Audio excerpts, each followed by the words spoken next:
In the last few months, I became the first player to do the 1v7 Insane AI challenge, and I did it in every matchup. 7 Terrans, 7 Protoss, 7 Zergs. Now, it's time for the final boss, 7 randoms. After doing it for a while, I finally got a really good attempt, and the best part, this attempt is in the hardest possible matchup. 3 Terrans, 2 Protoss, and 2 Zergs. Let's do it. Alright, here we go. 7 Cheater 3 AIs, any build, all random. The final boss of the Terran 1v7 saga. Can we do it? We're playing on Abandoned Parish. Same map we finished Zerg and Terran on. We did Protoss on a different map. I actually did try a lot of different maps for this challenge because I wasn't quite sure what would be the best map for it. But it ended up on the old trusted Abandoned Parish anyway. Now, if you guys are new to 1v7s, if you haven't watched it before, let me quickly explain why it is so difficult. You have two dynamics to this, two big parts. The first one is obviously defending a million swarming units from the AI to your base. In case you guys didn't know, the Insane AI has mineral hacks. They mine more than you. They're all going to be mining about double what I have at some point according to the graphs. And at the same time, you have to deal with your neighbor. Now, you would think you can set up a really good defense in the choke and it's just that easy. Now, you can't start building in the choke right away because then your neighbor will just attack you. So you have to deal with your neighbor first and then defend the choke in time for all the others. And now 1v7 against random adds a little bit more difficulty to that because you can't decide your strategy before the game already. You're actually going to have to scout. There's two approaches, really. You can try to scout and react, which is what I'm going to do. You can also just do a build that is maybe better against Zergs and just wait until you roll a bunch of Zergs. Maybe that could even be a better strategy, honestly. But I personally really like to figure things out, so I'm going to go for the reactive strategy. So I'm going to wait and see, you know, how many Zergs there are, how many Terrans and Protoss. Now, obviously, as I'm doing this voiceover, I already know. But at the time of playing this game, I do not know. If you guys are wondering why I'm doing a voiceover, is because these challenges are so hard. The first time I did an AI challenge, I did actually try and commentate the first 50 times like the crazy person I am, but you know, after that I just decided to play it without commentary and then doing the commentary after, probably allowing me to do better commentary as well. So now the first thing I said, you have to figure out how to deal with your neighbor against Zerg, 7 Zergs. I really like doing this by putting a planetary in the middle and then building something next to it.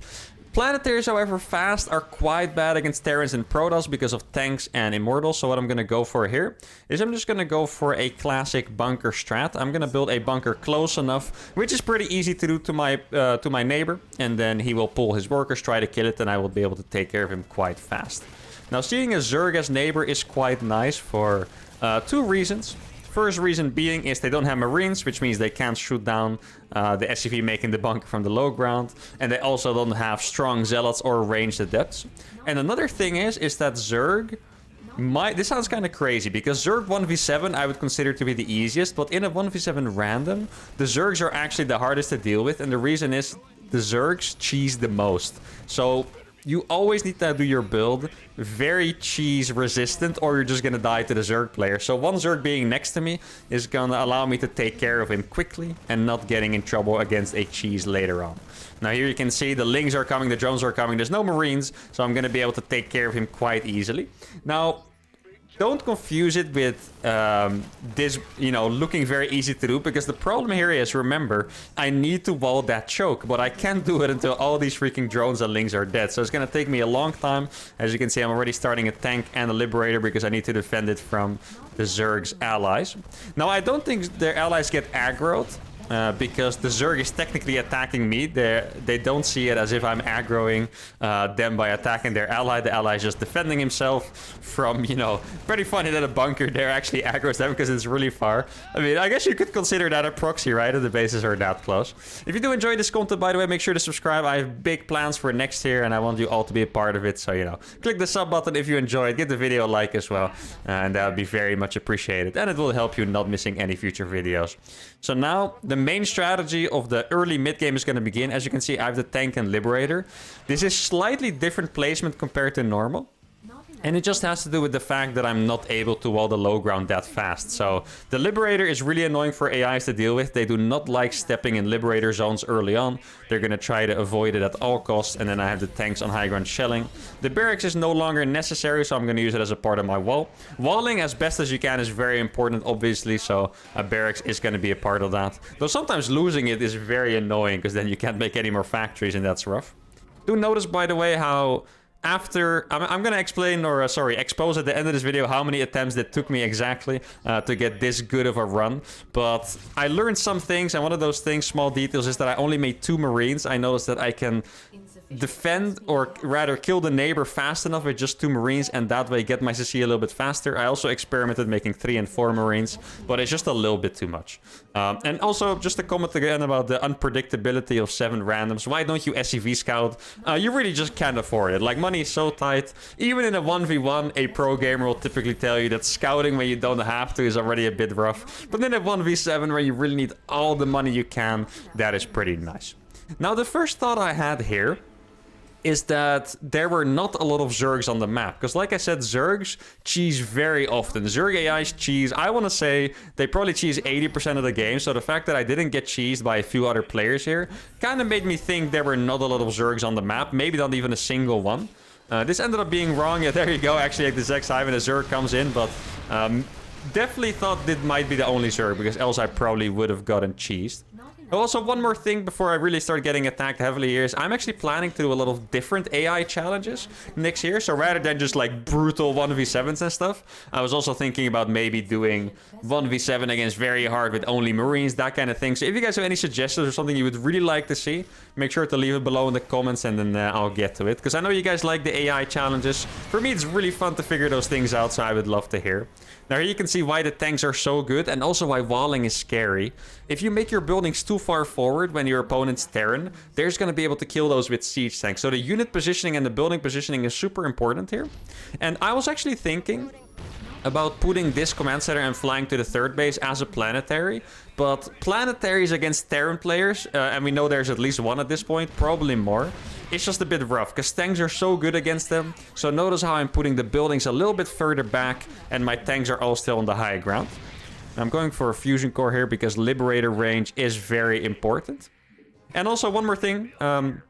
Well, I mentioned it before. From the 1v7 random, I had to choose basically what strategy I was going to do from all my others, you know, 1v7 against Zerg, against Protoss. And there were also a few lessons that I learned that were very important in each matchup that I'm also applying here. One thing you'll notice, for example, is that I didn't make any of my production facilities close to the edge of the base. And this is super important against Terrans, because siege tanks will just slowly kill our production. And it's not just that. You also do not want to aggro them to attack the high ground, because it gives them more targets to attack. And the only way you can win is if you centralize their attacks as much as possible. Now, this does change a bit later on. I'm going to explain that later, but it's going to have to do with the gold base. Now, notice how I'm trying to take my 3rd really fast. There's also another objective here. There's a lot of small objectives that you want to finish throughout the game to have a chance. And one of those is to actually... Up until this point, I had to sit here defending my base. I can't know when they're attacking. If they would have attacked me and I wouldn't be in position, I would die. But it is important that I actually fully kill my neighbor at some point, because if you think about it, he is mining from my base, right? I want that 4th base. And I can spoil you guys this. Even with a fully 4th base mining, most of the times you're still not going to be able to complete this challenge. So the least I can do is try to stop him from stealing my minerals and gas from that base. Now, obviously, I killed a lot of drones, so he's not actually going to be mining that much. But still, right? Any few hundred minerals are going to be pretty important here. So I don't exactly know the composition yet. This is the first time I'm seeing a Protoss, by the way. As you can see, this is why I need a lot of Liberators. And I have a mix of tanks and libs, and this is exactly what I need for random, let me tell you this. If you play against only Protoss, you pretty much only make Liberators, not Siege Tanks. Siege Tanks just don't really cut it against Protoss. Against Terran and Zerg, you usually focus a little bit more on tanks and get a few libs. So here, notice I got the fusion core really fast. I'm making a 2nd factory and a 2nd starport. I'm really going for a heavy mix to be in between my matchups, right? And so far, I've seen 2 Zergs, 1 Protoss and 1 Terran, I believe. So, you know, it is definitely a good indicator that it is pretty balanced here. And then in the late game, typically you do switch to a few more starports, because the air units are going to be a little bit safer. You're going to need both Liberators as well as Vikings. And notice how I'm making a lot of turrets. This is very important. I'm bunkering up all my tanks, both on the high ground and the low ground. Zergs tend to make Corruptors, Protoss tend to make Phoenixes, and Terran perhaps most annoyingly makes Liberators, and they siege them on top of your tanks. If you lose even a few tanks here, you're pretty much dead. Like, margins are very small, so every tank needs to be covered. Now, I do have to say I'm very pleased with what I'm seeing from this Protoss. Protosses typically go either for Archon style or Immortal style. Archon style is a little bit easier to deal with. Immortals just kind of break the buildings a little bit faster. If they were Immortals, maybe that planetary would have fallen, but for now we are in a fantastic position. That Liberator actually sees perfectly on top of my tank, but then it unseats for some reason, or it died to the turret. Oh, there we go. Not quite sure what happened to that one, but I'm very grateful it didn't actually kill my siege tank. Now here is what I was talking about, the gold-based dynamic. The AIs actually expand that fast, by the way. If you're wondering, they do have every single base on the map, including those gold bases in the middle. And there is, I want to say, 3 reasons I need to deny the gold base at some point. However, I cannot really start denying the gold base until I'm set up. I've learned that before you're maxed out, before you have an insane army, if you split your army too much between holding the main choke and killing the gold bases, you're just going to run out of units and you're going to die at the front. But there are very important reasons to deny the gold base. The first one is obvious. More money means they have more units and you don't want that, right? That's a very obvious reason. The second reason is that the gold-based minerals form kind of a wall for the opponent's units, right? So if you're attacking it, they typically stack up their units very awkwardly behind the minerals, allowing you to get a really good trade, so you're going to trade more efficiently. And like I said, it's 1v7. You could maybe say 1v6 because the neighbor is not going to be very impactful, and they all mine about double of what I have, maybe triple actually if you calculate the gold base. So I need to trade super efficiently, and you can do it by abusing terrain like those minerals. And then the third reason is these challenges are usually so close, especially the 1v7 random has very thin margins, that I actually feel like I need to mine it a little bit myself. Like I actually want those minerals and maybe even a little bit of gas, because else I might not, you know, have enough units in the end. Now notice how I'm killing my neighbor with only 1 tank and 1 liberator. It's not a lot, but I know my neighbor was gonna die to it, and I just can't take any risk by sending too many units there. I feel like the AI, if you guys ever try this challenge, they are very... You know, sometimes it feels like they pretend to be weak. Like, there's moments in the game... I feel like this game so far has been pretty smooth. There's moments in the game where you start thinking, like, you know, can't I just go and kill them? The answer is always no until you're, like, freaking 40 minutes in the game or something. Like, it's really difficult. And sometimes they just bunch up an army that's like 1,000 supply. And then I guess they're programmed to attack at a certain timing. To me, the timing kind of feels random. But it's been, like, very peaceful. We're denying some bases. Everything's going good. And then they just hit you with, like, 1,200 army supply, and you're like, oh yeah, I guess they can do that. It gets pretty rough here. Now there are a few other units that I was considering making here. Thors came to mind, mostly against the Liberators with the range, and also battle cruisers to finish the game off. As you can see here, this is a pretty big army, and these are only the Terran players, by the way. And this is why you need to fight. This is very important, guys. If you look at this challenge, look what I did with the Vikings. The Vikings always go over the turrets. And how it works with the AI is that if your Vikings attack their anti-air, like their Vikings and their Liberators, they will attack your Vikings instead of the Liberators, because the Vikings are a bigger threat. You pull the Vikings over your turrets, and the turrets do all the work, which is basically how that goes. And that's exactly how it worked there. It's always very scary. And yeah, let me tell you guys, I've definitely died to just 1 million anti-air units attacking me. In particular, Corruptors get very scary. You play against a lot of Zergs and you underestimate them. 60 Corruptors hit your base, and you're like, yeah, well, I guess my 10 Vikings and my 10 Libs are not going to do a great job here. Notice how... Oh, this Liberator had 135 kills, by the way. That is absolutely disgusting, the Liberator on the Zerg side. I've been able to keep it alive by saving it with repairs over and over. And now we're managing to saturate the base on the left. I like how this is being attacked by High Templars, by the way. That might literally be the lowest DPS unit in the game. Look at that. You can't even notice it's dealing damage, really. And look at the Viking positioning here. The Liberators are trying to attack the Vikings, and it's just not doing a whole lot. There's actually something that happened here I didn't notice in the game. Let me explain you guys what happened. Those Liberators seemed to siege on nothing, but they sieged on the few SCVs that were on the front repairing, not hitting the siege tanks. Now, realistically, I only would have lost 1 or 2 tanks, but still, that's actually a pretty good bait there. I also have both engineering bay upgrades by now, by the way, if I didn't mention it. I do have both building armor and range, making it better. And now we have this base saturated on the left. I was mentioning it before when the High Templars made me laugh a little bit. Now we can attack the other gold base too. I do think it's probably impossible to deny both gold bases to the max, and the reason is that if I would also split 5 tanks and 5 liberators on that top side, my main choke becomes a little bit too weak. Keep in mind, if I start making turrets on both sides, immortals and stuff will also just kill them from the low ground, which is very problematic. So the left base, we're mostly going to use that gold base to get really good trades, rather than to actually saturate the gold base ourselves. The right gold base, we definitely want to be mining that. Here you can see the turrets in action once again. That barracks did die. Now, I don't think I want any more factories at this point, which is nice. I'm also using a little bit of a trick that I learned I want to say it was maybe the 1v7 against Terrans. Oh, this is another trick, by the way, or not another example. Look, my Vikings would have easily won that, but it's about the efficiency. So I still drew his Vikings over the turrets to get a good trade. I did end up losing one Viking, unfortunately. But still, that's how you want to do it. But the trick I wanted to tell you guys about is if you make buildings and units close enough to your opponent by air, if you look at the top left side on the minimap, you'll see that they typically keep a lot of units there. And it's just to like prevent you from killing the mineral line, I suppose. So they will probably move away once mined out, but it's a nice way to keep opponents' units occupied. Also, the Liberator on the right side has been absolutely amazing, of course. There you can see a little bit of the trading in action with the gold base, where you just get fantastic trades. Now, I was planning to only get armor upgrades for this. I did evolve a little bit from my previous challenges. I think against Zerg, perhaps I didn't get any upgrades at all. But now I think the armor upgrades are definitely pretty good, because they're not that expensive. It's not as expensive as getting like all the upgrades, but the armor upgrades definitely help with the efficiency, right? Like you're repairing your units all the time, but with the armor upgrades, you also just keep more units alive for the repair, which is fantastic. Now, notice how I started walling a little bit more with the engineering base. I'll probably make some more in a little bit. That is mostly to deal with Ultralisks. They don't sound like it, but Ultralisks are actually one of the biggest threats because they really cut through planetary fortresses.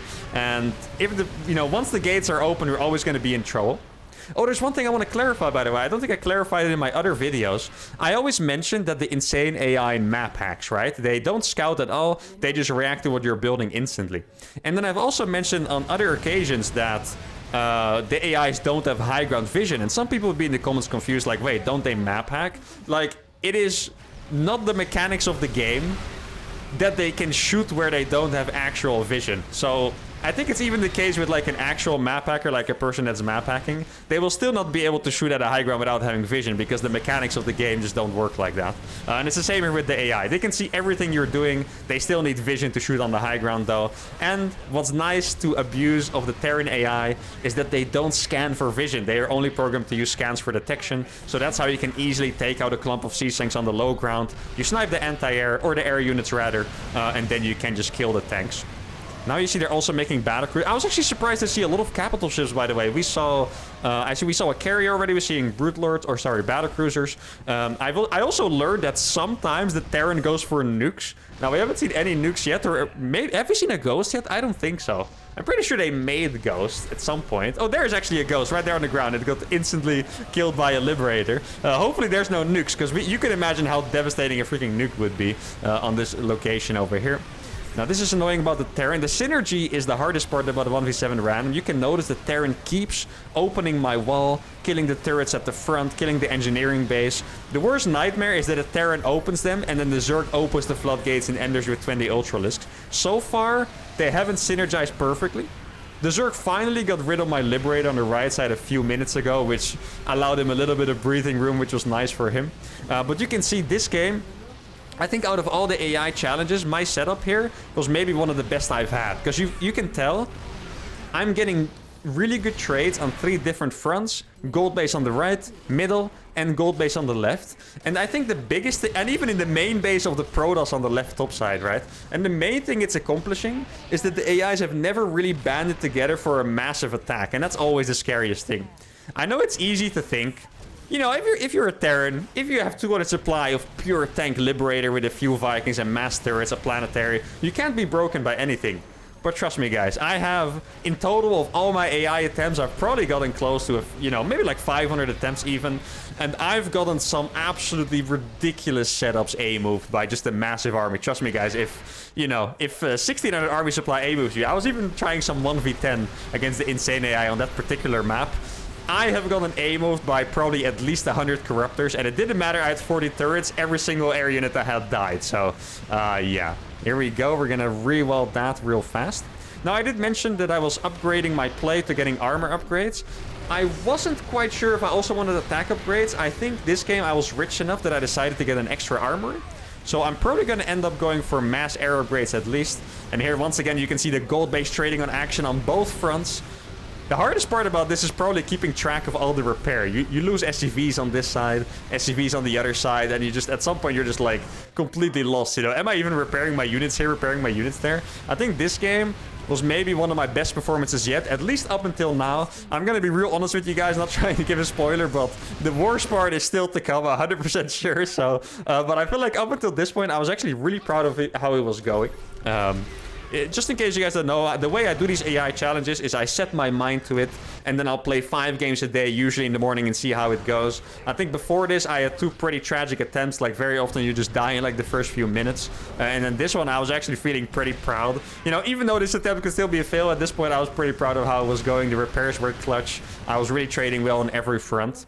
Now, my next goal here is what I mentioned before, is I need to deny the gold base on the right even more so I can actually mine. If you look at my minerals, it looks pretty good, right? You think I'm maxed out, I have a little bit of bank, but keep in mind, my opponents, just so you know, by the way, my opponents here still have more than 1,000 combined supply easily. Like, I've never been killing a lot, but they mineral hack, you know, they've been mining from every base on the map. They still have over 1,000 supply combined, and especially at some point I'm gonna have to move out.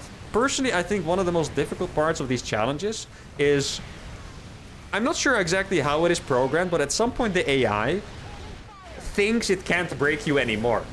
This usually tends to happen even when they have more than 1,000 supply. Maybe it's like a resources loss thing or something, but at some point they stop attacking you. You're gonna have to move out against, you know, a combined 1,000 supply, which is still incredibly difficult. And then you're gonna have to remake units, you're gonna have to repair your units, and that's why I need money. And at this point, I don't feel like I have enough money yet. This is finally a very well synergized attack. The Ultra's coming in, but the Zerg here didn't let the tanks break my wall first. You can see the E-base are gone, but the planetary is still standing strong. That's the same planetary at the start of the game, by the way. Usually I have to rebuild it, but here it's still standing strong, which is fantastic.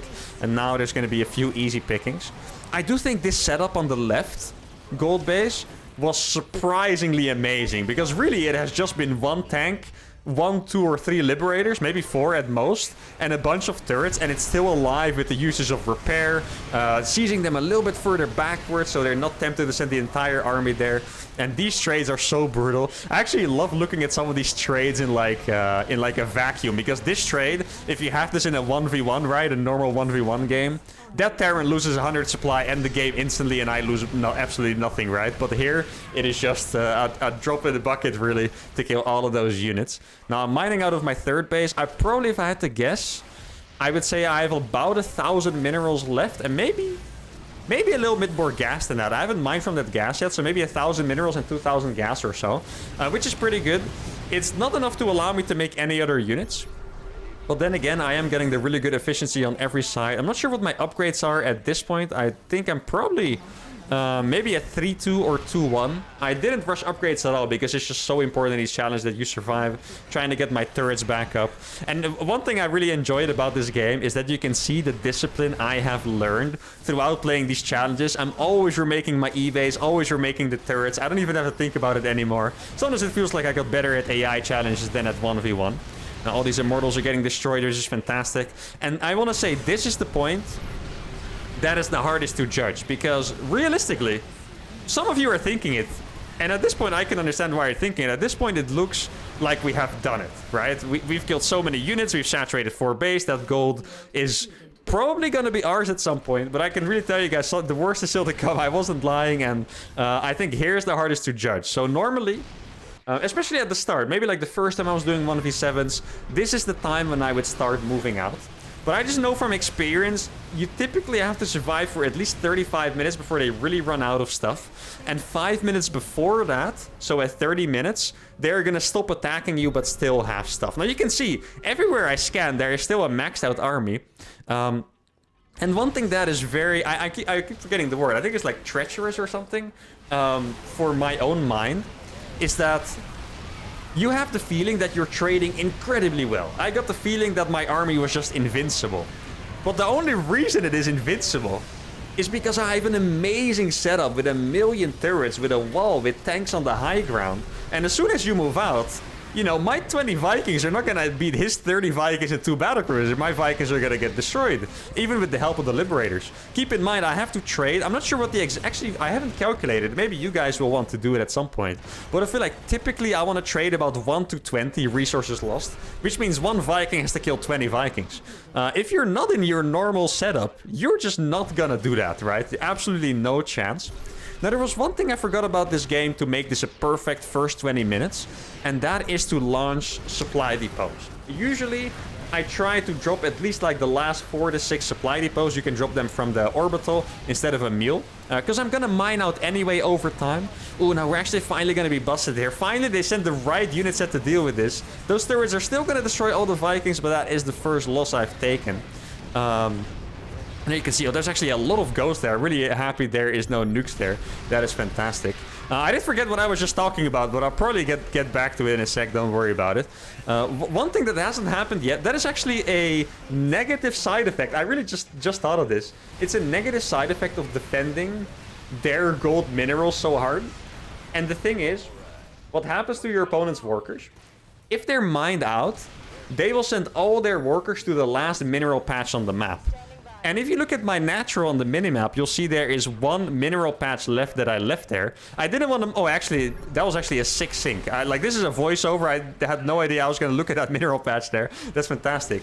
But they all would send all their workers there, which at this point is pro... How many workers is that? Probably like 600 workers or something. I would kill all of those for free. Because I'm keeping the gold base alive, they're not going to send those to my last mineral patch, which doesn't allow me to kill those, which is unfortunate. Now, I also got transformation servos, so I can land the Vikings. I haven't seen any Vipers yet in this game, which is actually a miracle, by the way. In case you guys don't know, Vipers... I'm trying to think if this is true what I'm about to say. At least it's one of the, if not the biggest enemy of air Terran units. Vipers absolutely destroy a Viking clump and a Liberator clump with one simple parasitic bomb. And that's a trick. I wanted to teach you guys, actually. I can't show it in action right now because it's not happening. But you can dodge parasitic bombs by landing the Vikings. The parasitic bomb stays in the air, and at some point it runs out. You put your Vikings back up, and the damage is saved. Now for that, you want to get transformation servos from the factory's tech lab. It allows you to land faster. And notice, by the way, 5 minutes ago I mentioned that we might want to start thinking about moving out. You see how still everywhere I look, there's just a big army. Now, it is really good for us that we killed the big Terran army with all the tanks. Though the tanks are really the least of my worries. I'm most worried about the air. Because, like I said, Vikings, they will just kill my Vikings too. In the end, guys, I can micro, but it's still pretty much an A-move unit, right? Like, you can do some landing and stuff, but if Viking is Viking, that's not gonna help. Now, there's probably about 2,000 or 3,000 minerals left on that gold. I think we're gonna double down in a little bit, try to mine that even more. Now at this point you notice I'm flying my factories out and a command center. This is purely for scouting reasons. When I have the chance to move out, I want to move out. And that is where it's gonna get a little bit scary. I told you guys the worst was yet to come, and this might be a little bit of a misleading scout here, what we're about to see. Now, I'm still doing scans. I do realize they still have big armies, but I have to take that gold base. I do think one thing I'm very fortunate with, that the AIs do a lot of the time, not always, is that they keep those rocks alive. It's a really big reason that they weren't able to synchronize their attacks and actually attack my front together, is because their armies would be stuck in the gold base and it would take an eternity to go back around. And that way I was always able to get really good trades. Now this is something you can always do. I made sensor towers to make sure I wasn't making a mistake. I'm probably gonna make another one at some point because they're very useful. But you can always go on, pick up one Liberator with your air, pick up one Viking and stuff. You just have to make sure you're not getting attacked in the front, because like I said multiple times at this point, if you're out of position, you will die, you know, to one A move at the front. So you can only really do it when you're sure you're safe. Now I pretty much have a massive army. As I was talking about before, you can notice, before I was maxed with a good bank, now I'm 172 supply with not that much of a bank, because it just takes so much money to repair. This Brutler was actually really annoying and made me miss micro a little bit more than anything. So I'm going to try to go forward. Sadly, there's nothing really left to mine here. There's a bunch of corruptors. And this is where I started getting a little bit scared. I thought it was no army here because there's just a few corruptors. But the more I scan, there it looks. That is a really big Zerg army. And I think I have overstepped already a little bit. I'm going to have to unsiege these Liberators. Liberators kill the mutas. I microed them back to try and make the best out of this fight possible. But then the one Brute Lord is actually making my tanks kill each other here with the Brutelings. Now with my micro, I kind of negated the damage, but I did lose 21 supply here, guys. And that's what I'm talking about. I might have moved out a little bit too early. And that was only one Zerg's army. There is 6 other players left here. If you look at the sensor tower right now, you can see a ton of units swarming. The Liberators are sieging my tanks on the right side. That is a massive army. And here, I really started to get worried. I think I have made a massive mistake here by moving out. If you look at the minimap, that army is huge. And especially the air units are going to be very tough to deal with. I'm trying to mine as much from this gold as possible. There's a little bit left. And this is probably when I realized I really had to run away. Look at that army. Liberators, battlecruiser, or Vikings and battlecruisers rather. And that is just a little bit too much. Notice how I would just lose Vikings. He's sieging on top of my tanks. I might have to unsiege them. Now, my Vikings are doing a pretty good job. The Liberator is dead. I think I lost another 10 supply here. But then there's another 10 Liberators with Vikings showing up. And now I'm just going to have to run for my life. This entire adventure has cost me about 40 supply. And that was an absolute tragedy. This is what I told you guys. It looks like you have done it, but you haven't. They still have a combined freaking 1,000 supply. Why don't they just attack me if they have that much supply, right? And now...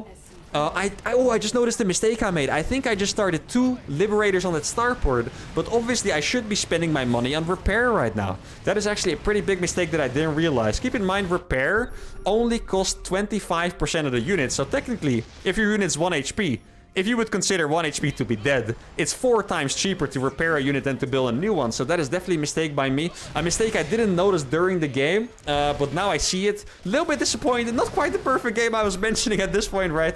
But as long as I deny this gold, I think there's a chance. Guys, look at the freaking minimap. What an army that is. I can't believe I feel like they tricked me. I can't believe I attacked. Turret's doing an amazing job though, which is fantastic.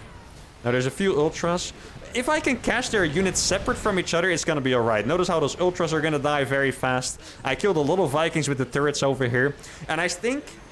You could also think the opposite of what you thought before, is that the game is now over, I have lost. But keep in mind, I still have a lot of turrets, I still have the defensive setup. I could still win this potentially. If I make them attack into me, get a good trade, and then still mine those gold minerals. There is a few thousand minerals left on that gold base. They're landing the Vikings over here, but that's an opportunity. This is, by the way, the most DPS dealing thing ever. Those 2 auto turrets are shredding my air army right now. A Liberator went down, 2 Vikings went down, another Liberator, I think a 3rd Liberator. I killed this entire air army, but those freaking... 2 auto turrets did so much work. And now the tanks are pushing in, but they have the tanks on the other side, which is fantastic. Thor is not on the right mode to kill the Liberators, thank goodness. And we did defeat another army.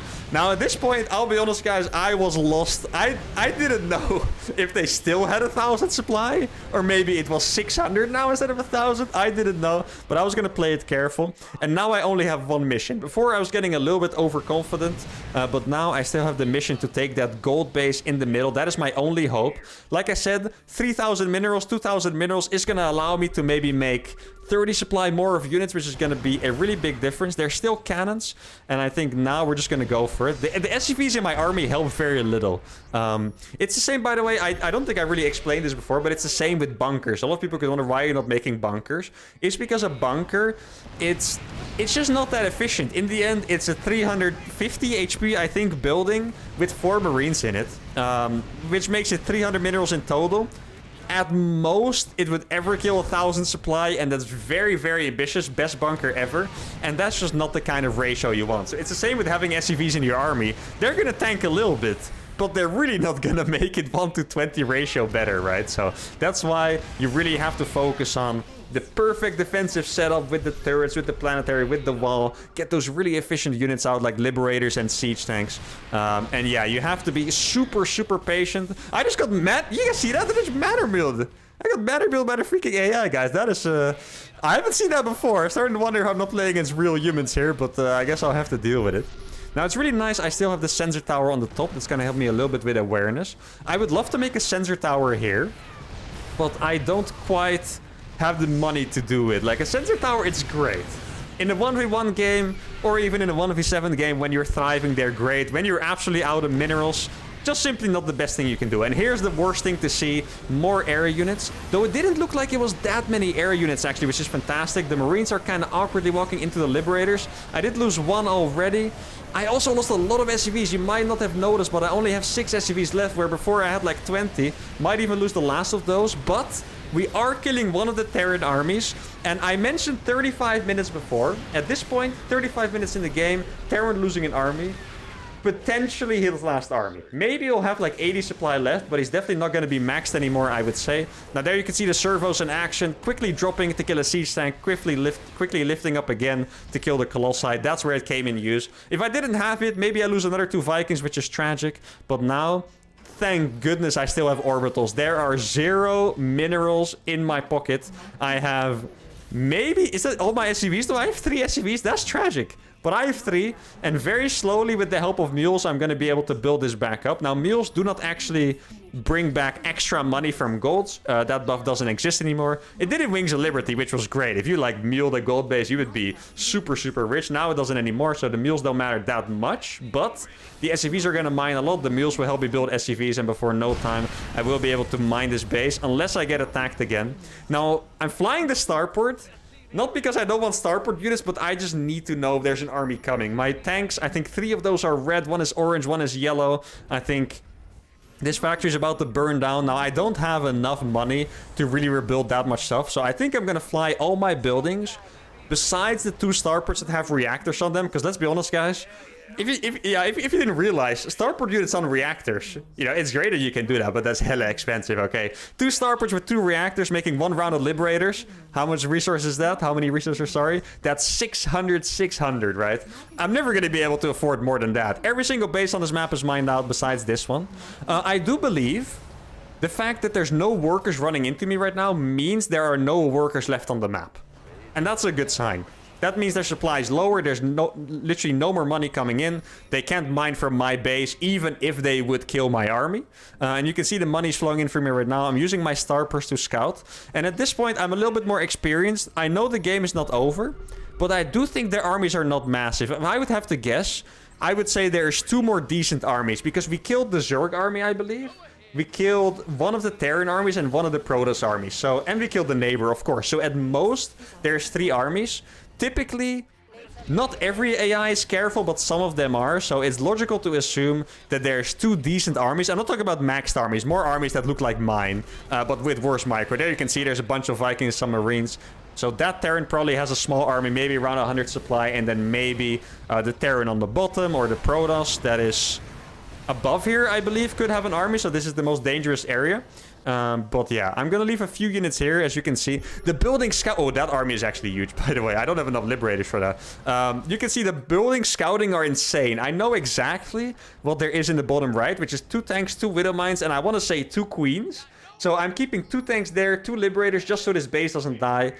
Even if this army is really strong, technically I could have the strongest army in the game. If they would ambush my base, kill my SCVs when I'm gone on the left side, that would be a problem. So I just have to keep these at home. And here, I think I made a really good decision. The bottom left looks cleaned out. There's no army there, so that's good. There's a small army in the bottom right, and a big army on the top left. And that seems to be the last thing we have to deal with. And after seeing that AI on the left side had, I want to say, at least 8 siege tanks, I decided to go back a little bit, rebuild some of those expensive 600 rounds of Liberators, and then go for it again. Obviously, Liberators are going to do absolutely fantastic if he's sitting on that choke. Let's see. Gonna siege here a little bit fast. I always want to take this really careful. Once again, tanks and Liberator siege look absolutely fantastic. The moment you're fighting unsieged, you can very easily take a 5 times worse trade. So here you see, I'm sieging my tanks. The Marines are being baited in by the Libs, dying to the siege tanks. And now, there might not be enough bio units yet to protect the siege tank. Not enough anymore, I should say. So I'm sieging the Liberators on top. And I'm going to take a really good trade here against potentially the second last army of the game, which is fantastic. Now, yeah, he did actually decide to attack me, and the Liberators are going to scare him away, so I'm very happy that I left those at home. I always love... You guys are probably, if you guys have watched more of my challenges, you'll probably know, but whenever I do, like, a cool move that works out, I'm always very happy. Like, when I calculated something well, like, the fact that I left just enough units behind to deal with those, I want to say 2 Immortals and a Zealot and those 2 Siege Tanks, that gets me excited. That's a really cool strategy. Now, I can fly my Orbitals as well. The gold base is mining out, and I can use all the scouting I can get. At this point, I even have money for another sensor tower, because here, it is really more about awareness, really about not making any mistakes, rather than having one more siege tanks. Before, I really need to get a bigger army. You can see how much I actually mined, by the way. I'm not sure how much exactly it was, but it was definitely a few thousand minerals, and I'm mining the gas too. At least from one of the gases. Not sure if I have both. I do think I have both. And that's making my army so much bigger, and that gold base really saved my ass. If you think about it, this game was only salvaged by the fact that I could deny that gold base. If that gold was mined out, I would have just been straight up screwed. No more liberators. I think I only had like one. The Marines would have killed it unless I had perfect micro, which could be the case, you know. You never know. But yeah, mining that gold base really saved it and made it a little bit more comfortable. Now I killed this army. I would say there is maximum 2 armies left now since we killed the Terran on the left side. Like I said, there were no SCVs moving, which means they're all dead. Broodling's unironically the scariest. Wait, that's my neighbor. Why does my neighbor have this base? You guys notice that? There's a Terran and a Protoss, and then the Zerg is their natural. Why are the AI so weird? I also killed both those Immortals there with the Liberator, which is fantastic. And that might have been the last units of the Protoss in the bottom right. I think the Terran still has like the 2 siege tanks, which is really not that scary unless I walk into them sieged. And then there's only one question mark left, which should be... Is it the Terran or the Protoss? I think it's the Terran, right? That's the only one that could have an army left. Also, be very careful with the freaking spores and spines. I've lost so many units to them. I'll probably lose another unit to them at least, to be honest. But there we go. Cheater 3 has surrendered. I think that is our first surrender, right? Unless I was very blind and missed one. Now, the bottom right Zerg has a queen walking around and a few spines, so there's probably not much army left there. Bottom left, like I said, I scanned it before it looks clear, so he does have another queen. That could indicate that he still has minerals, so we have to be careful for that. But we're already, yeah, there I was checking which AI has surrendered, and it was only one. It is a little bit tricky, by the way, to accept the surrender, because it gives the remaining money to the last players, but... At most, I would imagine that he would make a probe if he could. At most, it is going to be 49 minerals and a lot of gas, right? Like, it could technically be 1,000 gas, but it's not more than 49 minerals. And I think as long as there's no minerals, there's not going to be enough units produced, so that's fine. If you don't accept the surrender, you quite literally have to go around and kill all their buildings, which is annoying. But I saw the Zerg surrendered, so I could leave him at home. And I think this is the first time where I'm getting really confident. After, you know, almost throwing my entire army away and getting very, very close there to Doom on the left side. Well, actually, that was already like 15 minutes ago, I believe. And, you know... Probably lose. I think I lost like 40 supply. They got very rough. Now I'm getting more confident because we killed the army on the left side. The bottom left looks clear, and the bottom right only has a few scraps. I think if we had more units, we would see it. There's another computer surrendering. I would guess it was the Protoss on the right side. Now I do think the surrender conditions are a little bit different sometimes. Like sometimes they surrender when you kill their next size, sometimes when you kill their probes, sometimes when you kill their last defensive structures. I've had them surrender after killing spines. Now, at this point, I really think we're gonna win it. I don't show happiness yet. I was always very careful. I'm also gonna show some really awesome stats at the end there, by the way, so stay tuned for a little bit longer. And yeah, this is absolutely awesome. I was, you know, now I'm feeling the happiness now. I didn't feel the happiness that much yet here because I didn't know yet that I was gonna do it, but here it seems like we have completed the task, unless the bottom right army still surprises us, but, you know, doesn't look like it's gonna happen. The Liberators are actually freaking awesome to have, by the way. Liberators are kind of a nightmare when your opponent has any anti-air. Like if there's like Corruptors or something, if there's Phoenixes, Liberators kind of suck, but as long as they're gone, you can just siege 4 libs and just keep the area. Like on the right side now, I have 4 lib siege and they're just keeping cover of that entire area. Now, I'm trying to kill all the bases at once. I think the middle base is all surrendered. I try to make Vikings here to maybe add a little bit of power. The Vikings are a little bit more of an all-round unit compared to the Liberator, right? Liberator has... I'm gonna say it has pretty bad anti-air. Liberator anti-air sucks unless you're fighting against a big clump of Buddhas with a big clump of Liberators.